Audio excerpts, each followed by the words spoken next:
In this video, we're going to talk about adding some channel art to Tony Brown's YouTube channel. So we're logged in as Tony Brown, and we're going to come over here to the little arrow drop down next to his photo. Click on that to get to these channel links. And we're going to go over to my channel. Now we see that Tony's YouTube page, because we set it up recently, has defaulted to the current YouTube layout. And so we have two options. The first is we can keep this default. We can keep this YouTube default and add channel art, which is basically is going to go into this block right here. Or we can switch this back to the old YouTube layout where we can put our own custom background on things. If we keep the new layout on this channel, we would add channel art by just coming down and clicking this button, and we would select our photo and upload it. Now the new channel art requires that you upload a large image. You can see right here that YouTube recommends a size of 2,560 pixels wide by 1,440 pixels high with a max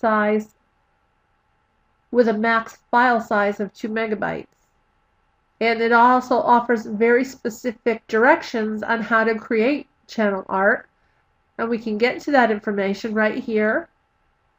There's a link that says how to create channel art. Click on that. And you will see YouTube offers specific guidelines on what they're looking for. And YouTube wants us to follow these guidelines so that your image will display properly no matter what people are using to look at your page. Now if you use the new channel layout, after you've created your channel art to YouTube specifications and uploaded it, you then have the option of optimizing this page by coming over here to the About section,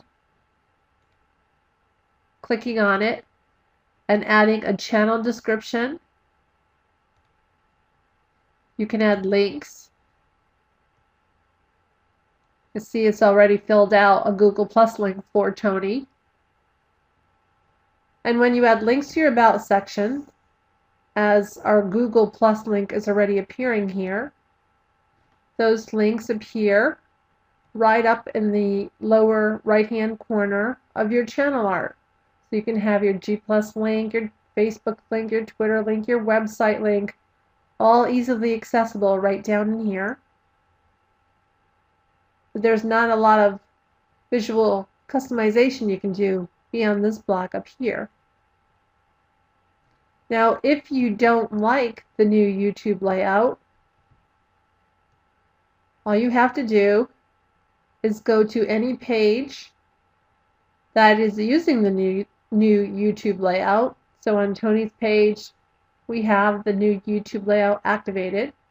And if you scroll up to the top of our page, you see this message. This channel is using the new YouTube 1 channel. Learn more about the new design. Click on it.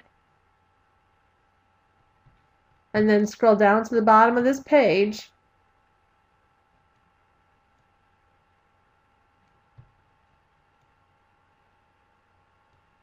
And you see this message. You're already using the new channel design, but you can switch back to the previous design if you'd like. And all you have to do to switch back to the old design is to click the switch back button. So let's see what happens. And now you see that Tony's YouTube channel is using the old YouTube layout. If I want to keep the old design, I'm going to have to go into channel settings to set up my optimization. And in channel settings, besides switching back to the new design again if I want it. I have the option to set a background, or I can go over to Info and Settings and add descriptive information and tags about my business. But let's pop back over to Appearance. And there's two things that we could do. We can either just choose a color by coming down here, clicking on this down arrow, and choosing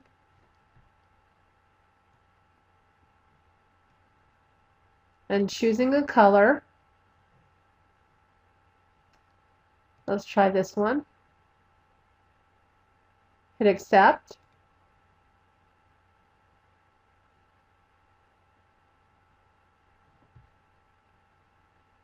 And now you see that the background of our YouTube channel is now this bright orangey red.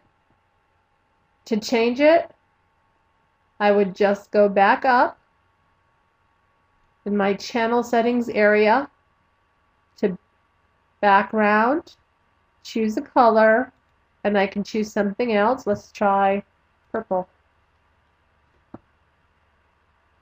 And then we have to accept that change. And there you go. So it's really easy to put a solid color background on this YouTube channel using the old layout. So you can see that I have the white background. So actually I want to have an image in my background, so I'm going to come back up. I'm going to come back up in my channel settings. Under Appearance, I'm going to go back down to Background. I'm going to choose a file, and I will choose this pizza. Open that up, and you see my pizza is actually now hiding behind this gray block. And that's because when I uploaded my image, Facebook automatically centers my image unless I tell it that I want it to repeat horizontally or vertically. And so I need to come back up into the channel settings, appearance, background area, and this time I'm going to choose repeat horizontally and vertically. And now you can see my pizza filling my background. So I think I'll leave it like that. So I'm going to pop back over to Info and Settings. I'm going to add a description. I'm going to say Best Pizza in DC. I'm going to include a link to my Facebook page. If I was filling this out completely, I would include a lot more descriptive information and more keywords. I have the option of adding my tags. So I'm going to put some tags in there. And again, if I was filling this out completely, I would choose more tags. And I'm going to come over here and say Done Editing. Click on that. And you see my descriptive information is now appearing down here on the top right of my page. And if I wanted to edit that, all I have to do is click on this Edit button, and I can go and add more information. I can add another link. I'm just going to put google.com. But of course you would add your real website. And then click Add. And here's my website. And if I click on that, that's going to go to google.com. If I need to get into the channel settings again, I would just come on over and hover above Tony's profile image here. And above his head is the channel settings link. I can click on that, go into Appearance, Info, Set and Settings, 4 tabs, and you can fill this information out if you want to share what you're doing on YouTube, subscribing, liking a video, commenting. So basically what we've done to Tony's YouTube channel is we've switched it over to the older layout. He has his avatar profile image here. We've added descriptive information, and we've added a nice graphic to the background of his page. And that's pretty much what we're going to cover in terms of background optimization and cover art.